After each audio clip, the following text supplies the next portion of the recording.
राधे राधे दोस्तों, आप सबका स्वागत है आपके अपने यूट्यूब चैनल एचआर गुंजल पर। आज अपन बात करने जा रहे हैं छोटे से टॉपिक की, और बहुत प्यारा टॉपिक है संभाग कि राजस्थान में किस प्रकार से संभाग है और कब शुरुआत हुई, कब बंद हुई और किस किस प्रकार से क्या रहा। देखिएगा इधर संभागीय व्यवस्था।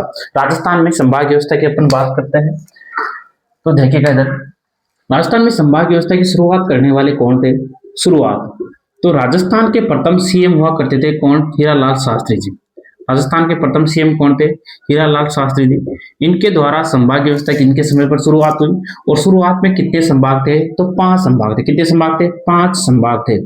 शुरुआत में कितने संभाग थे अपने पास, 5 संभाग थे। कौन कौन से थे तो देखिएगा इधर कौन कौन से थे बता देते हैं आपको, ठीक है। तो स्टार्टिंग में पहले संभागों की बात की जाए तो एक तो था जयपुर संभाग। कौन सा संभाग था, जयपुर संभाग। जयपुर था। उसके अलावा कौन था, जोधपुर था। जयपुर जोधपुर। फिर कौन था, उदयपुर। एक कौन सा था, बीकानेर। और एक कौन सा था, कोटा। कितने संभाग थे, 5। तो आपसे पूछे कि संभाग की व्यवस्था को शुरुआत करने वाले कौन थे, तो राजस्थान के प्रथम सीएम हुआ करते थे हीरालाल शास्त्री जी। उनके समय पर राजस्थान में संभागों की संख्या कितनी थी, 5। ये कब की बात है, 30 मार्च 1949 की। एकीकरण के चौथे चरण की बात है। और 30 मार्च 1949 को राजस्थान में संभाग व्यवस्था क्या हो गई थी, शुरुआत हो गई थी। अब बात करते हैं अपन, एक डेट आती है प्यारी सी, 24 अप्रैल की बात है। 24 अप्रैल 1962 को ब से 62, ब से क्या कर दिया, बंद या समाप्त,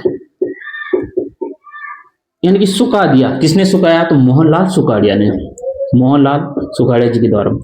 राजस्थान के सीएम थे जिनका सबसे लंबा शासनकाल रहा, मोहनलाल सुखाड़िया जी। इनके द्वारा संभाग व्यवस्था को क्या कर दिया गया साहब, बंद कर दिया गया। क्या कर दिया गया, समाप्त कर दिया गया। तो संभाग व्यवस्था को बंद करने वाले सीएम कौन थे अपने पास है, तो मोहनलाल सुखाड़िया। शुरुआत करने वाले कौन थे, हीरालाल शास्त्री। स्टार्टिंग में कितने संभाग थे, 5 संभाग थे। फिर एक अच्छी सी डेट आती है 26 जनवरी की बात है। कब की बात है, 26 जनवरी 1987 को हरी झंडी दिखाई। आपको ध्यान रखना, हरी झंडी दिखाई। हरी का मतलब होता है शुरुआत। तो पुनः शुरुआत, दोबारा शुरुआत हुई संभागीय व्यवस्था की। तो पुनः शुरुआत करने वाले सीएम कौन थे, तो वो थे हरिदेव जोशी। कौन थे, हरिदेव जोशी। तो संभाग व्यवस्था की पुनः शुरुआत करने वाले कौन थे, हरिदेव जोशी। इनके द्वारा संभाग व्यवस्था की शुरुआत की गई। और पहले स्टार्टिंग में कितने संभाग थे, 5 संभाग थे। जयपुर, जोधपुर, उदयपुर, बीकानेर और कोटा। कितने संभाग थे, 5। फिर बंद किसने कर दिया, मोहनलाल सुखाड़िया जी के द्वारा। फिर 26 जनवरी 1987 को हरिदेव जोशी के द्वारा, किसके द्वारा, हरिदेव जोशी के द्वारा पुनः शुरुआत की गई। और 6वें नंबर का, कितने नंबर का, 6वां संभाग बनाया। 6वां संभाग किसे बनाया, अजमेर को। किसको बनाया, अजमेर को। तो राजस्थान का 6वां संभाग पूछे तो कौन सा आ जाएगा आपके पास, अजमेर आ जाएगा। तो यहां तक कितने संभाग हो गए, 6 संभाग। फिर बात करते हैं अपन 4 जून 2005 की। 4 जून 2005 को इस समय राजस्थान की एकमात्र महिला मुख्यमंत्री जो अब तक रही है वो थी वसुंधरा राजे। कौन थी, वसुंधरा राजे। और इस वसुंधरा राजे के द्वारा राजस्थान में पहले 6 थे और 7वां संभाग बनाया। 7वां संभाग कब बनाया, 4 जून 2005 को। किसे बनाया, तो ध्यान दीजिएगा, अजमेर बन गया। अब कौन सा बन जाएगा, भरतपुर। कौन सा बन जाएगा, भरतपुर। तो यहां तक संभागों की संख्या कितनी हो गई, 7। कितनी हो गई, 7। देखिएगा वापिस सुनेगा, शुरुआत किसके द्वारा, हीरालाल शास्त्री के द्वारा। कितने संभाग थे, 5 संभाग थे। 24 अप्रैल 1962 से 62, ब से क्या कर दिया, बंद कर दिया, यानी कि सुखा दिया, मोहनलाल सुखाड़िया जी के द्वारा। फिर आती है एक अच्छी सी डेट, कौन सी, 26 जनवरी 1987 को। और सीएम कौन थे, हरिदेव जोशी। उनके द्वारा संभाग व्यवस्था को क्या कर दी, पुनः शुरुआत। तो आपसे पूछे कि पुनः शुरुआत करने वाले कौन थे, तो हरिदेव जोशी थे। कौन से नंबर का संभाग बनाया, 6वां। किसे बनाया, अजमेर को बना दिया।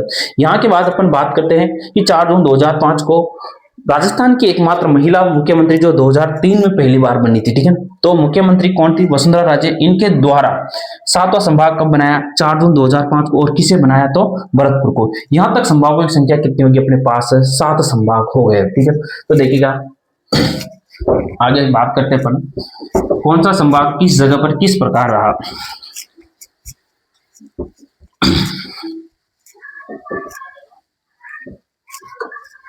राजस्थान में इसकी लोकेशन या स्थिति देखते हैं अपन कि कौन सा संभाग कहां है।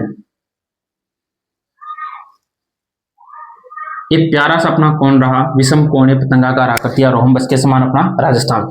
सबसे मध्यस्थ संभाग आता है अजमेर। सबसे मध्य संभाग कौन सा आता है, अजमेर। इधर कौन सा संभाग आएगा, तो हाड़ौती में कोटा संभाग आएगा। सबसे पूर्व में कौन सा संभाग आएगा, तो भरतपुर संभाग। और ऊपर कौन सा आएगा, जयपुर।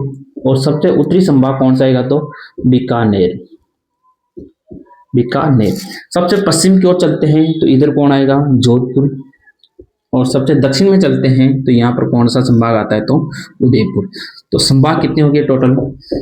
7। बीच में 10 हो गए थे। 17 मार्च 2023 को अशोक गहलोत जी के द्वारा 3 संभाग और घोषित कर दिए थे, बांसवाड़ा, पाली और सीकर, परंतु भजन लाल शर्मा के द्वारा इनको वापस क्या कर दिया? ललित के फौज समिति से पहले इसको क्या कर दिया? वापस हटा दिया। इस प्रकार अभी वर्तमान में कितने संभाग है अपने पास देखे तो कितने संभाग है? 7 संभाग है। अब इनमें छोटी छोटी जानकारी देखते हैं अपन। सर्वाधिक जनसंख्या वाला संभाग कौन सा आएगा? सर्वाधिक जनसंख्या वाला संभाग कौन सा आएगा? तो सर्वाधिक जनसंख्या वाला संभाग कौन सा होगा? जयपुर। तो सर्वाधिक जनसंख्या भी यहीं पर है, सर्वाधिक जनसंख्या घनत्व भी यही है। सर्वाधिक जनसंख्या घनत्व वाला संभाग भी कौन सा हो जाएगा? वाला संभाग भी कौन सा हो जाएगा? तो जयपुर ही हो जाएगा। सर्वाधिक जनसंख्या घनत्व वाला संभाग भी कौन सा हो जाएगा? जयपुर। आपसे बात करें कि सबसे पूर्वी संभाग कौन सा है? तो सबसे पूर्वी संभाग, सबसे पूर्वी संभाग और एकमात्र संभाग, ध्यान दीजिएगा, एकमात्र संभाग जो 3 राज्यों के साथ सीमा बनाता है। 3 राज्यों के साथ अपनी क्या बनाता है? तो के साथ अपनी सीमा साझा करता है। कौन कौन से? तो ध्यान दीजिएगा, ऊपर तो कौन आएगा? हरियाणा। इधर कौन आएगा? तो इधर की तरफ देखते तो यूपी कौन आएगा? यूपी। और नीचे कौन आएगा? तो एमपी। तो कितने राज्यों के साथ? Haryana plus UP plus MP. तो 3 राज्यों के साथ सीमा बनाने वाला अपना संभाग कौन सा है? तो भरतपुर। बात करते हैं अपना कोटा संभाग की। तो सर्वाधिक वर्षा वाला संभाग, सर्वाधिक वर्षा बोले, आर्द्रता बोले या सर्वाधिक नदियों वाला संभाग बोले, नदियों वाला संभाग कौन सा जाएगा? कोटा संभाग आ जाएगा। तो सर्वाधिक वर्षा, आर्द्रता और नदियों वाला संभाग कौन सा जाएगा? कोटा संभाग। अब सर्वाधिक जनसंख्या इधर है तो न्यूनतम जनसंख्या वाला संभाग कौन सा होगा? तो जोधपुर। न्यूनतम जनसंख्या वाला संभाग कौन सा जाएगा? जोधपुर। क्षेत्रफल में सबसे बड़ा संभाग कौन सा होगा? तो क्षेत्रफल में सबसे बड़ा संभाग कौन सा आएगा? तो आप देख सकते हो कौन सा जाएगा? तो जोधपुर। और पाकिस्तान के साथ सर्वाधिक सीमा भी कौन सा बनाता है? तो जोधपुर। बात करते हैं अपन की सर्वाधिक नदियां इसमें है तो न्यूनतम नदियों वाला संभाग कौन सा जाएगा? बीकानेर संभाग। न्यूनतम नदियों वाला संभाग, न्यूनतम नदियों वाला संभाग। और इस संभाग में एकमात्र नदी प्रवाहित होती है वो घग्गर नदी होती है। आप सबको ज्ञात होगा कि बीकानेर संभाग की एकमात्र नदी कौन सी प्रवाहित होती है? तो घग्गर नदी प्रवाहित होती है। सबसे मध्यस्थ संभाग अगर आपसे पूछ ले कि राजस्थान का सबसे मध्यस्थ संभाग कौन सा है? तो मध्यस्थ संभाग आ जाएगा आपके पास अजमेर। मध्यस्थ संभाग, तो राजस्थान का सबसे मध्यस्थ संभाग अगर आपसे पूछे तो अजमेर है। अन्य सभी 6 संभागों के साथ बनाता है क्या? अपनी सीमा। अब अन्य 6 संभागों के साथ क्या बनाता है? सीमा बनाता है। अन्य 6 संभागों के साथ सीमा साझा करने वाला, सीमा साझा कौन सा करता है? तो अजमेर संभाग करता है। सबसे दक्षिणतम संभाग कौन सा है? तो उदयपुर। सबसे दक्षिणतम संभाग।